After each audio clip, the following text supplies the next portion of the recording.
안녕하세요. 오늘은 60대 이후의 건강한 삶에 대해 함께 이야기를 나눠보려고 합니다. 혹시 매일 1만 보 걷기를 실천하고 계신가요? 건강을 위해 열심히 걷고 계신다면 잠시 멈춰서 이 이야기를 들어주시기 바랍니다. 걷기만으로는 부족합니다. 서울대학교 의과대학 노인의학과 연구팀이 2022년 발표한 연구 결과를 보면 65세 이상 어르신들에게 하루 1만 보 이상의 과도한 걷기는 오히려 역효과를 낼 수 있다고 합니다. 연구에 참여한 1,200명의 어르신들을 3년간 추적 관찰한 결과 하루 7,000보에서 8,000보 정도가 가장 이상적이었고 1만 보를 넘어서면 무릎 관절염 발생률이 약 37% 증가했다고 합니다. 왜 그럴까요? 나이가 들면서 우리 몸의 회복 능력이 자연스럽게 떨어지기 때문입니다. 젊을 때는 운동 후 하루 이틀이면 회복되던 관절과 근육이 이제는 일주일도 더 걸립니다.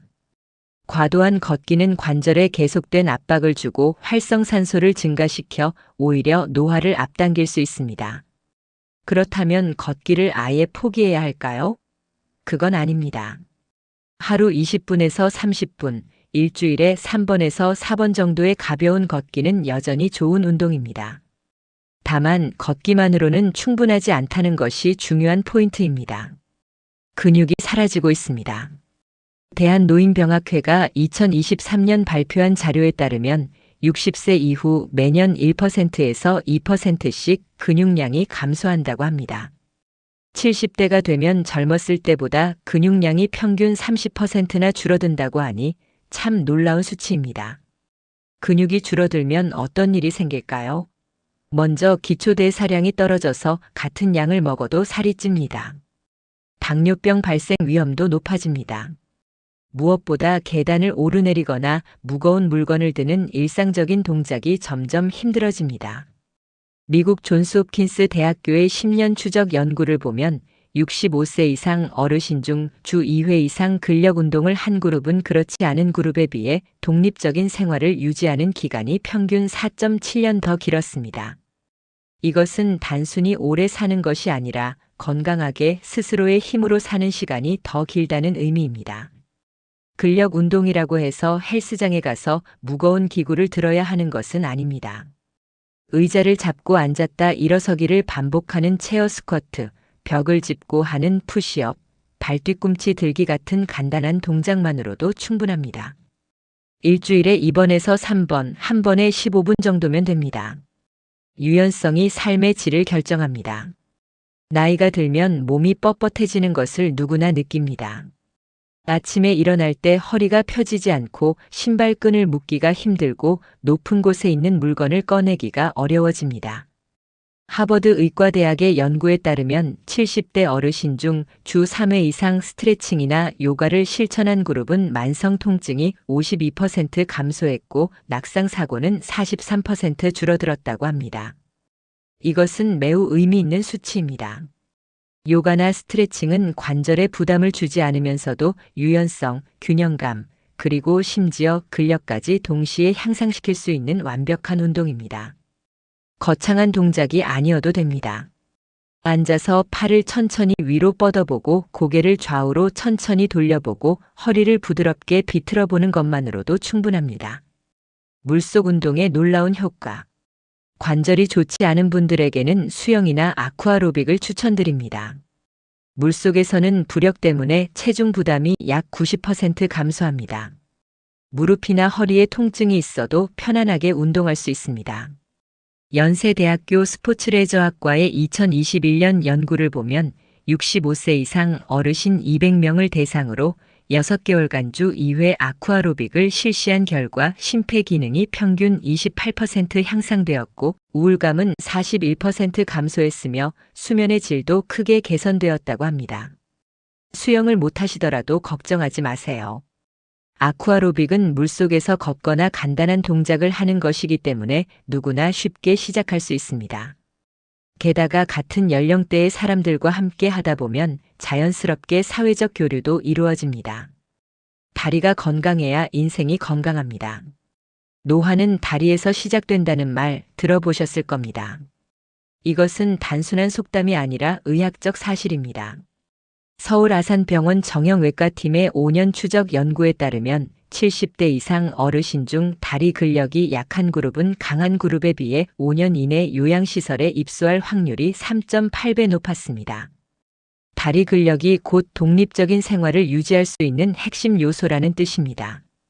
다리 건강을 지키기 위해서는 운동도 중요하지만 식습관도 매우 중요합니다. 기름진 고기, 특히 삼겹살 같은 음식을 자주 드시면 혈액순환이 나빠져 다리가 붓고 무거워집니다. 라면의 경우 높은 인산염 함량 때문에 뼈에서 칼슘을 빼앗아 무릎을 약하게 만듭니다. 술도 문제입니다. 국립암센터의 연구에 따르면 하루 소주 2잔 이상을 마시는 어르신은 그렇지 않은 분들에 비해 근육량 감소 속도가 약 1.6배 빨랐습니다. 술은 근육을 만드는 호르몬의 분비를 방해하기 때문입니다. 대신 닭가슴살, 생선, 두부 같은 양질의 단백질을 충분히 드시고 채소와 함께 드시면 좋습니다. 라면 대신 된장국에 계란을 풀어 드시는 것도 훌륭한 대안입니다. 작은 습관이 큰 변화를 만듭니다. 건강을 위해 거창한 계획을 세울 필요는 없습니다. 하루 중 3번의 작은 시간만 활용해도 충분합니다. 잠들기 전 5분 누워서 다리를 벽에 대고 올려보세요. 발목을 천천히 돌려주시고 허벅지를 부드럽게 쓸어내려 주세요. 이것만으로도 다리의 피로와 부기가 많이 해소됩니다. 아침에 일어나서 3분 침대에 앉아 발가락을 천천히 움직여보고 다리를 가볍게 털어주세요. 발바닥을 지압하듯 눌러주는 것도 좋습니다. 이렇게 하면 밤새 굳어있던 근육이 깨어나면서 하루를 훨씬 가볍게 시작할 수 있습니다. 점심 식사 후 15분 천천히 걸어보세요. 사무실이나 집 안을 천천히 걷는 것만으로도 충분합니다. 걸으면서 발목을 돌려주고 다시 앉아서 다리를 부드럽게 주무르면 혈액순환이 좋아지고 소화도 잘 됩니다. 햇볕과 수면의 힘. 정신 건강도 신체 건강만큼 중요합니다. 서울대학교 의과대학 정신건강의학과의 2023년 연구를 보면 70대 어르신 중 하루 10분 이상 아침 햇볕을 쬐는 그룹은 그렇지 않은 그룹에 비해 우울증 증상이 48% 낮았습니다. 햇볕을 쬐면 세로토닌이라는 행복 호르몬이 증가합니다. 창문을 통해 들어오는 햇볕도 효과가 있으니 굳이 밖에 나가기 어려우시다면 창가에 앉아 계시는 것만으로도 좋습니다. 수면도 매우 중요합니다. 고려대학교 의과대학 수면센터의 연구에 따르면 70대에게 가장 이상적인 수면 시간은 6시간에서 7시간입니다. 너무 많이 자는 것도 너무 적게 자는 것도 좋지 않습니다. 깊은 잠을 자기 위해서는 자기 3시간 전에는 식사를 마치시고 낮은 베개를 사용하시며 매일 같은 시간에 일어나는 규칙적인 습관을 유지하시는 것이 좋습니다. 잠들기 전 따뜻한 물에 발을 담그거나 따뜻한 우유 한 잔을 드시는 것도 도움이 됩니다. 뇌도 계속 성장합니다. 나이가 들면 기억력이 떨어지는 것은 자연스러운 현상이지만 포기할 필요는 없습니다. 뇌과학 연구에 따르면 뇌는 나이와 상관없이 계속 성장하고 변화할 수 있습니다. 미국 국립보건원의 10년 연구를 보면 65세 이후에도 새로운 것을 배우고 지적 활동을 계속한 그룹은 그렇지 않은 그룹에 비해 치매 발생률이 35% 낮았습니다. 거창한 것이 아니어도 됩니다. 하루에 한 가지씩 새로운 것을 시도해 보세요. 새로운 요리법을 따라 해보거나 신문의 다른 코너를 읽어보거나 손주에게 스마트폰 사용법을 배워보는 것도 좋습니다. 대화도 훌륭한 뇌 운동입니다. 하루 5분이라도 누군가와 깊은 대화를 나누면 기억력과 집중력이 향상됩니다. 혼자 계시더라도 라디오와 대화하듯 말하거나 전화로 친구와 이야기를 나누는 것만으로도 효과가 있습니다. 마음가짐을 바꾸면 삶이 바뀝니다. 70세 이후의 삶은 지금까지와는 다른 새로운 인생입니다. 과거의 방식, 과거의 기준으로 살려고 하면 힘들어집니다. 더 이상 성취나 의무에 얽매일 필요가 없습니다. 다른 사람과 비교할 필요도 없습니다. 해야 하는 삶이 아니라 하고 싶은 삶으로 방향을 바꾸는 것, 그것이 노년의 품격입니다. 경제 개념도 달라져야 합니다. 이제는 모으는 돈이 아니라 누리기 위한 돈입니다.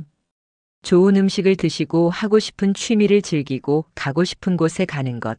이것은 낭비가 아니라 자존감의 표현입니다. 특히 혼자 사시는 분들은 자신을 위한 소비가 더욱 중요합니다. 작은 사치가 삶의 질을 높이고 감정을 긍정적으로 변화시킵니다. 자식과의 관계도 건강한 거리를 유지하는 것이 중요합니다. 지나친 관심이나 희생은 오히려 부담이 됩니다. 부모가 자기 삶을 잘 살아가는 모습, 그것이 자식에게 줄 수 있는 가장 큰 가르침입니다. 작은 기쁨이 진짜 행복입니다. 행복은 멀리 있지 않습니다. 하버드 대학교의 80년 행복 연구에 따르면 70대 이후에는 오히려 행복감이 증가한다고 합니다. 작은 것에서 기쁨을 찾는 능력이 커지기 때문입니다. 아침에 일어나서 거울을 보며 웃어보세요. 억지로라도 웃으면 뇌에서 행복 호르몬이 분비됩니다. 감사일기를 쓰는 것도 좋습니다. 오늘 감사한 일 3가지만 적어보세요. 아주 사소한 것도 괜찮습니다. 간단한 일상 시간표를 만들어 보는 것도 추천드립니다. 너무 빡빡하지 않게 여유 있게 말이죠. 규칙적인 생활이 주는 안정감이 행복감을 높입니다. 오늘 이야기한 모든 것을 한꺼번에 실천하려고 하지 마세요. 하나만 골라서 시작해 보세요. 작은 변화 하나가 한 달 후에는 큰 차이를 만들어냅니다. 건강한 노년은 특별한 사람들만 누리는 특권이 아닙니다. 오늘의 작은 선택들이 모여서 만들어지는 것입니다. 나이는 정말 숫자일 뿐입니다.